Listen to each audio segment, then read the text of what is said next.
بس تھانوی نے ترجمہ کیا اس کا. اللہ تعالیٰ کا بسم اللہ اللہ تعالیٰ کا شکر ادا کرے جبکہ اس کو اللہ عافیت دے.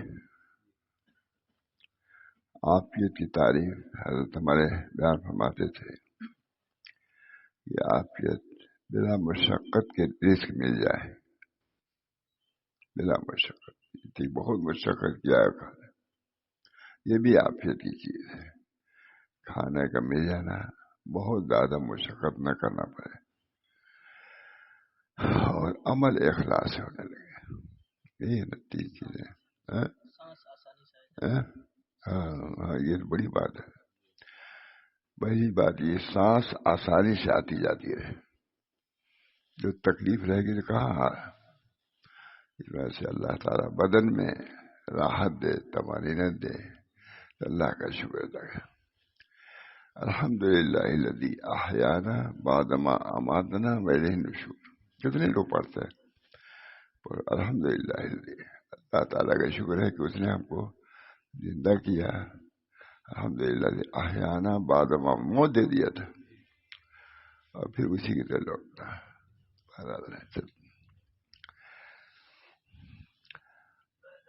اور جب دوسروں کو مبتلا دیکھے تو اس کو حقیر نہ سمجھے.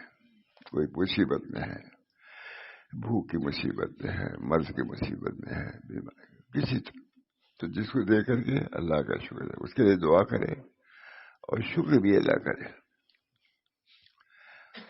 اور اس کو حقیر بھی نہ سمجھے. بیمار آدمی کو حقیر بھی نہ سمجھے. تم کو بھی اللہ بیمار ڈال سکتا ہے, ہوتا ہی ہے. بلکہ بجائے حقیر سمجھنے کو ان پر رحم کر. اللہ تعالیٰ نے اس کو مبتلا کیا اس مرض میں, تکلیف میں, درد میں. دعا کرو اس کے لیے, اس کو ذلیل نہ سمجھو, اپنے لیے عافیت مانگو. سب سکھایا نبی کرم صلی اللہ علیہ وسلم کس موقع پر کیا کرنا چاہیے. شکر اس کی مدد بھی کرو اور اس دل میں یہ بھی کہو کہ اللہ کا شکر ہے کہ ہم کو اس مرض سے نجات دیا ہے. ہم نے بہت سنا مول صاحب رات میں اٹھے یہ درد, رات میں اکثر درد بہت. صبح ہوئی یہی سنا کہ رات بھر جاگے یہ درد تھا وہ درد تھا. خدا درد کو بھی بہت درد ہوتا ہے. 11-12 بجے رات سے شروع ہوتا تھا. اللہ کے شان, اللہ کا شکر. جب تجھ کو اسباب دنیا اور پھنسے ہوئے سے عافیت عنایت فرمائے اور دوسروں کو مبتلا کرے اس کو حقیر نہ سمجھو. اللہ کی مصلحت بلکہ بجائے حقیر سمجھنے کے ان پر رحم کر اور بجائے بد دعا کے ان کے لیے دعا کر. یہ سب تعلیمات اسلامیہ. تعلیمات اسلامیہ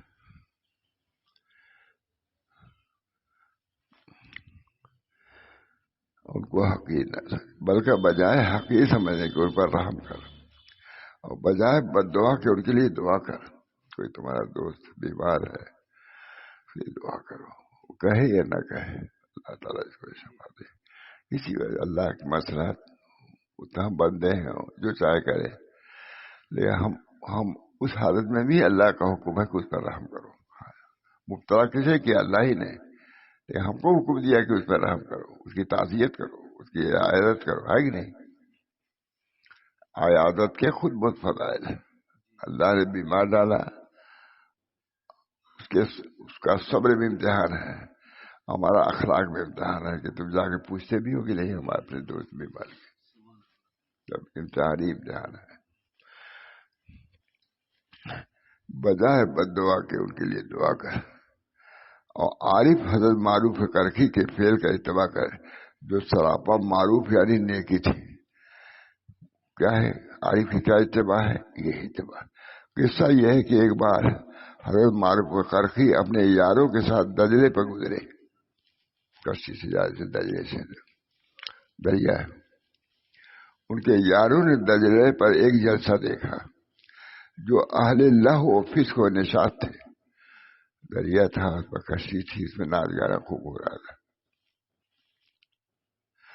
سب نے عرض کیا کہ اے استاد ان کے لیے بد دعا کیجیے.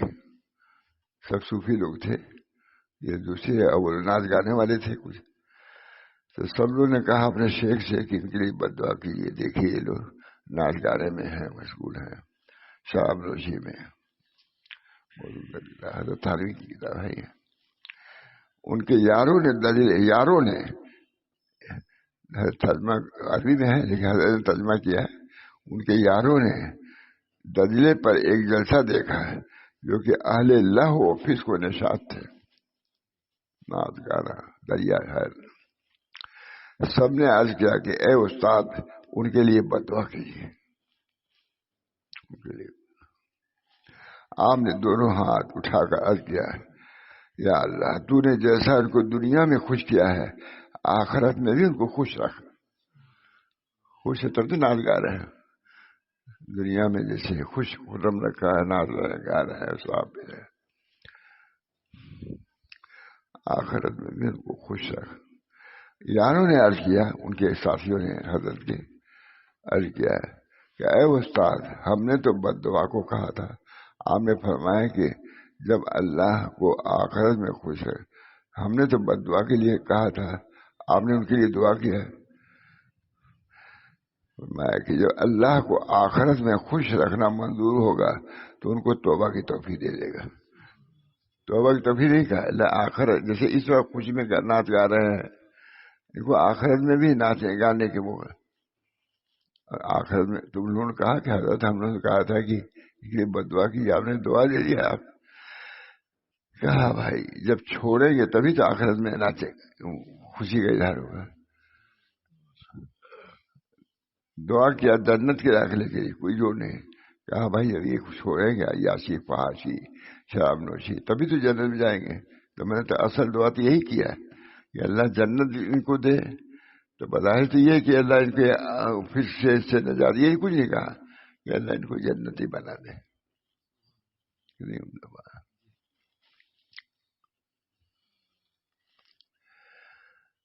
آخرت میں خوش رہنا منظور ہوگا تو ان کی توبہ توفیق دے. تمہارے اس میں کیا نقصان ہے؟ اسی وقت اس جلسے کے لوگ خشکی میں رہے. انہوں نے کہا بھائی ہم نے دعا کیا ہی جنتی، تمہارا کیا نقصان ہے اس میں؟ ان کا تمہارا اس میں کیا ہے؟ انہوں نے کہا کہ بھائی توبہ اگر مل جائے اس کو تو تمہارا کیا نقصان ہے؟ اسی وقت اس جلسے کے لوگ خشکی میں آئے اور مرد ایک طرف اترے اور عورتیں ایک طرف اتری. اسی وقت عابد ہو گئے، متقی پرہیزگار. دعا قبول ہونے کے بعد کیا ہے اس کے لیے ترتیب کی ضرورت نہیں ہے، جب جس کو ایمان دے دیتے.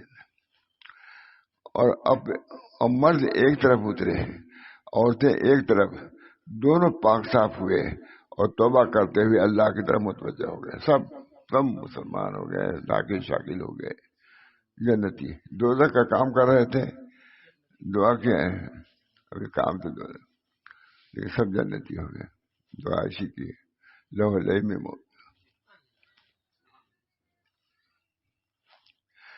ان میں حضرت معروف کرخی بھی تھی، انہیں آزاد لوگوں میں سے جو معروف کرخی بھی تھے.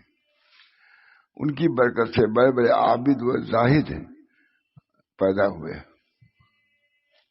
اللہ ہے دل بدل گیا. اللہ تعالیٰ ہم لوگوں کے ساتھ بھی اس سے معاملہ کرنا.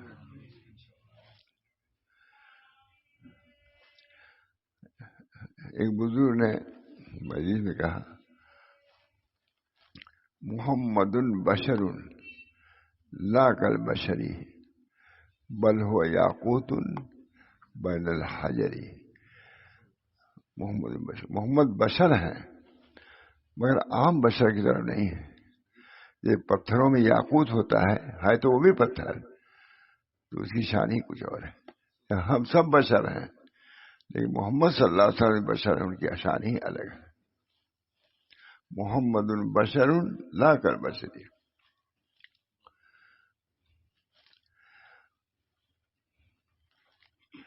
بس جب گناہگاروں پر نظر پڑے یہ سمجھ کے علم ازلی اور مشیت قطعی میں ان پر یوں ہی حکم ہو چکا ہے، گنہگاروں پر نظر پڑے تو یہ سمجھ کر کہ علم ازلی ہم مشیت قطعی میں ان پر یوں ہی حکم ہوا ہے، اگر تو ایسا نہ کرے گا تو تجھ پر اندیشہ ہے کہ ایسے ہی امتحان میں تو نہ پھنس جائے اور ان کے ساتھ تو بھی نہ ڈوا ڈول ہو جائے۔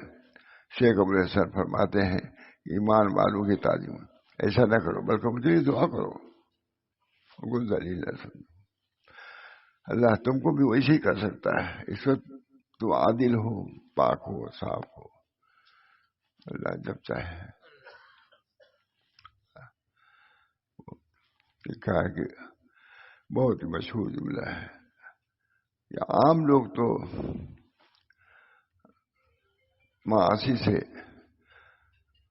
ڈرتے ہیں، مانگتے ہیں، اہل اللہ کفر سے پناہ مانگتے ہیں نا، یہ اللہ کو کفر میں نہ ڈالے، جب چاہے دل پھیر دے اللہ تعالیٰ۔ پر جب گنہگاروں پر نظر پڑے تو یہ سمجھ کہ علم ازلی اور مشیت قطعی میں ان پر وہی حکم ہو چکا ہے، اگر ایسا نہ کرے گا تو تجھ پر اندیشہ ہے کہ ایسے امتحان میں نہ پھنس جائے، دلیل نہ سمجھو۔ اور کوئی بددینی میں ہے تو اللہ کے یہاں اسی لکھا ہوا، ان کو دلیل نہ سمجھو، بڑھ کر ڈرو، پناہ مانگو کہ اللہ ہم کو ان اعمال سے، ان خرافات سے بچائے رکھے، ایسے امتحان میں تو نہ پھنس جائے۔ اور جو بھی اللہ تعالیٰ سے ہر منع ہی مانگنا چاہیے۔ شیخ ابو الحسن کا ارشاد سن فرماتے ہیں ایمان والوں کی تعظیم کر، اگرچہ وہ عاصی و فاسقی کیوں نہ ہو۔ شیخ ابو الحسن بہت بڑے آدمی، شیخ ابو الحسن کا ارشاد ہے، سنو اس کو، فرماتے ہیں ایمان والوں کی تعظیم کرو اگرچہ وہ عاصی و فاسقی کیوں نہ ہو۔ ان کو نیک بات بتلاؤ، تمہارا کام یہی ہے، ان کو نیک کام بتلاؤ اور بری بات سے منع کر۔ اگر ان سے ملنا بھی چھوڑے تو وہ بھی شفقت سے ہو کہ شاید ہمارے چھوڑنے سے اس کی اصلاح ہو جائے، نہ ان کو نہ اپنی بڑائی جتلانے کو، اس لیے چھوڑو کہ شاید اس کی وجہ سے وہ متاثر ہو کہ ہم سے آدمی ملے تک نہیں، ہو سکتا ہے گناہ کو چھوڑ دے اور نیکی اختیار کر۔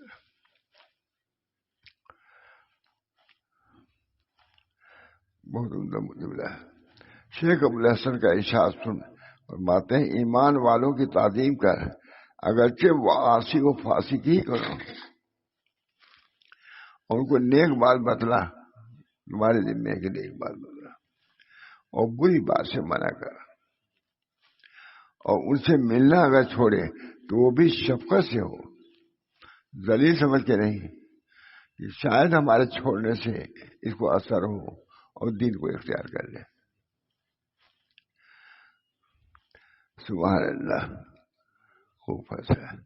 شفقت یہ کہ ہمارا ملنے چھوڑنے سے وہ تب ہے، یہ چھوڑنا بھی شفقت سے کیا مطلب؟ یہ کہ اس چھوڑنے کو ایسے شاید پر اثر ہو اور دین کو اختیار کر لے، یہ بھی شفقت ہی۔ بظاہر تو ان کو ذلیل سمجھنا، نہیں بول رہا نہیں چھوڑ، لیکن ان سے علیحدگی جو اختیار کرتا ہے تو ان کو ذلیل سمجھ کے نہیں، بلکہ اس لیے کہ اس چھوڑنے کو ایسے پر اثر ہوگا اور دین اختیار کر لے گا، ہے تھانوی ترجمہ کر رہے ہیں۔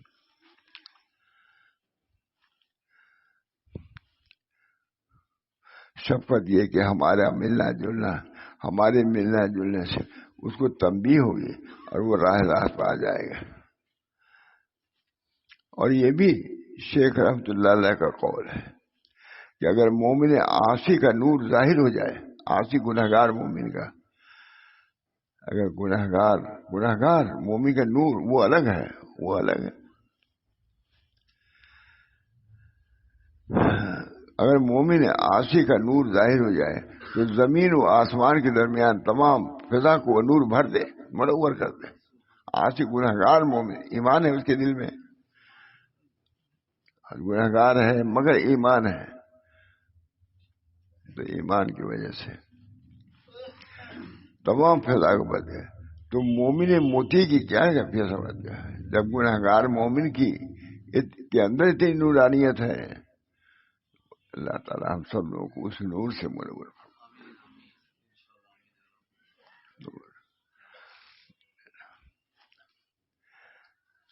تو مومن موتی کی کیا کیفیت سمجھتے ہو؟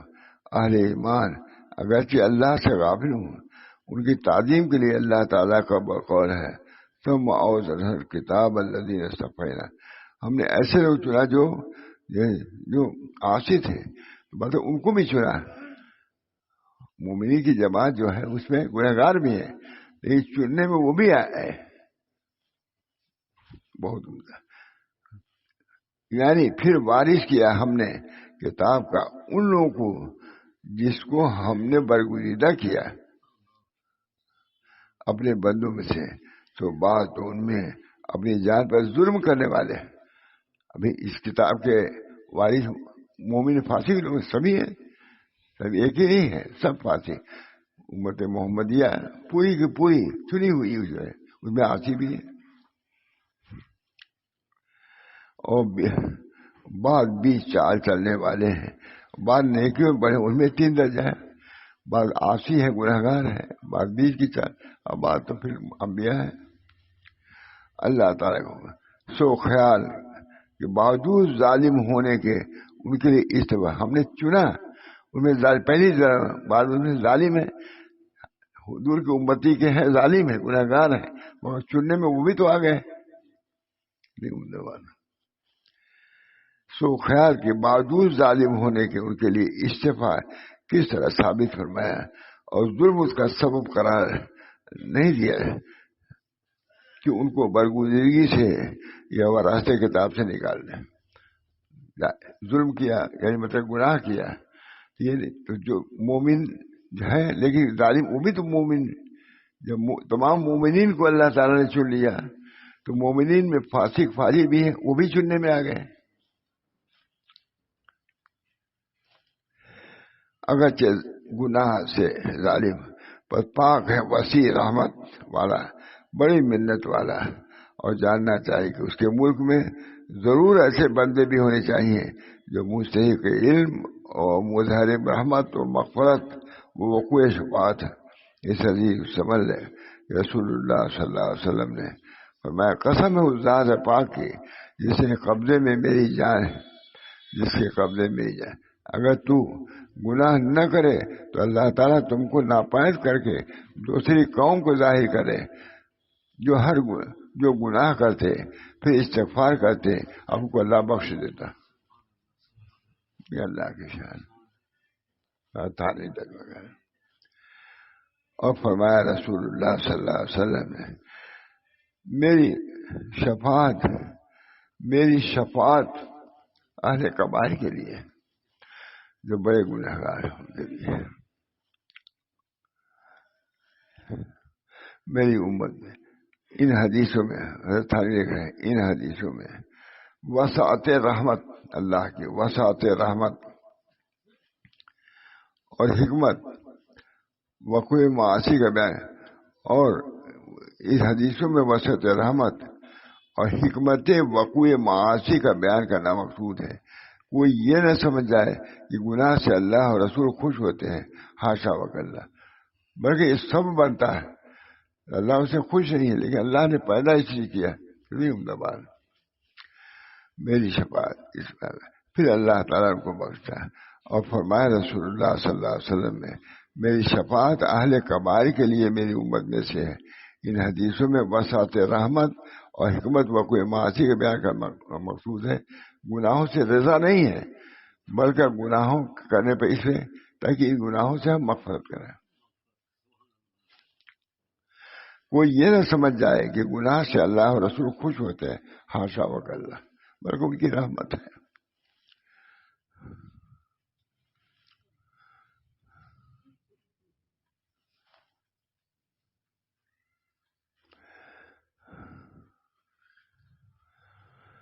ایک شخص شیخ ابوالحسن کے پاس آ کر کہنے لگا اے شیخ، گزشتہ شب ہمارے پڑوس میں ایسی بری باتیں ہوئی ہیں. اور اس شخص سے آثار استبعاد ظاہر ہو رہا ہے، اللہ سے دوری۔ آپ نے فرمایا ایسا شاید تو یوں چاہتا ہے کہ اللہ کے ملک میں اس کی معصیت نہ ہو، جو شخص یوں چاہتا ہے کہ معصیت نہ ہو وہ یوں چاہتا ہے کہ اس کی مغفرت ظاہر نہ ہو۔ مغفرت کے ظہور کے لیے معصیت کا وجود ضروری ہے۔ بس اللہ کی حکمت ہے، زیادہ اس میں غور ہی نہیں کرنا چاہیے، بہت زیادہ۔ حضور نے بھی منع کیا۔ حضرت صلی اللہ علیہ وسلم کی شفاعت ختم ہوا کرام شیخ کا، اور بہت سے ایسے گناہ گار ہیں ان کی کثرت گناہ اور لغزش موجب رحمت پروردگار ہوتی ہے، پر تو اس پر رحم کر۔ جو گناہ گار ہے ہو سکتا ہے گناہ بھی بہت سی مغفرت کا سبب بھی بن جائے سر، بس تو اس پر رحم کر۔ اس کے ایمان کی ایمان تو ہے، اس کا گناہ ہے مگر ایمان ہے، ایمان کے اندر نورانیت ہے، سب ختم کر دے گا۔ مگر انتہائی رجا کی باتیں ہیں، تھانوی نے اس کو بیان کیا۔ پر تو اس پر رحم کر، جو گناہ گار اس پر رحم کر، اور اس کے ایمان کی عزت سمجھ، اگرچہ گناہ ہو کرتا ہے ایمان سب کو ڈھانپ دے گا، سب کو محو کر دے گا۔ اللہ تعالی ہم سب لوگوں کو اللہ تعالیٰ کی رحمت، ان کی مغفرت پورا پورا بھروسہ ہو، امید ہو، گناہوں سے نفرت کے ساتھ ساتھ یہ بھی وہ کہ ایک راستہ ہے اللہ تعالیٰ پہنچ جائے گا۔ ہم سب کو توفیق۔ بہت اچھی کتاب مجھے دعا میں کرنا۔ اللہم اغفر لنا، یا اللہ ہم سب کی مغفرت فرما، اور اللہ تعالیٰ اپنی محبت و نسبت سے ہم سب کو سرفراز فرما۔ جو مومن ہے وہ اہل محبت بھی ہے، اللہ تعالیٰ مومن کو پوری پوری محبت کا درجہ عطا فرما، اور اپنے نور ایمان سے ہمارے تمام لوگوں کے قلوب کو منور فرما دے۔ یا اللہ یہ مجلسیں جو ہوتی ہیں اللہ بھی ہماری زبان سے ہے، لیکن اللہ کے شان اس سے بعید ہے۔ اللہ تعالیٰ اپنے شان کبریائی سے ہم سبھی لوگوں کی مغفرت فرما دے، اور راحت پر لا دے، تمام دینی دنیوی مصیبتوں سے بھی اللہ محفوظ رکھے، شماتت اعداء سے محفوظ رکھے۔ بہت مسلمان بہت سی چیزوں میں پریشان ہیں، اللہ ان پریشانیوں کو دور کر کے ان سب کو اطمینان اور سکون عطا فرما، ان کی حفاظت فرما، ان کے بچوں کی حفاظت فرما، ان کے املاک کی حفاظت فرما، اور ان کو بھی خود طاعات کو اختیار کرنے کی توفیق مرحمت فرما۔ ربنا تقبل منا انک انت السمیع العلیم۔